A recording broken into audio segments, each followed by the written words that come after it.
Vai, Giovana, por favor. Se estragar a gavina, estraga só a gavina. Você fica aí pra nós. Passa não, Juninho. Passa não, Juninho.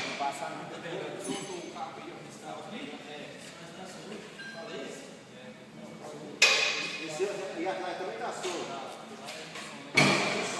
Assustou. Não, mas quando tem... Sai daí, Carlos. Tá filmando. Firmando? Tá. Depois você vai querer cobrar o cachê da filmagem. Quer gravar agora, já pra você ensinar. Esse daqui, ó. Tá numeradinho. Não, fala o seguinte. Vamos puxar esse pra cá.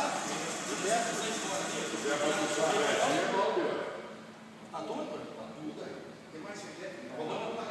Tem que tentar ligar ele pro lado. Pra cá. Aí, tá. Tá firme os cavaletinhos ali?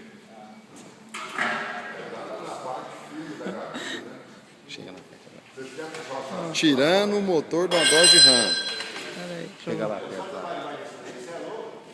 eu vou mostrar. Sai daí, Giovanni.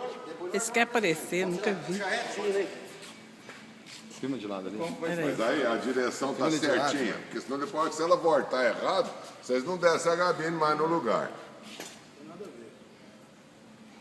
Mas aí não cai não. Se você não for esbarrar lá, não cai nada. Aí vai depois de tirar pra cá, abaixa aí em cima. É, ali não mexe nem nada.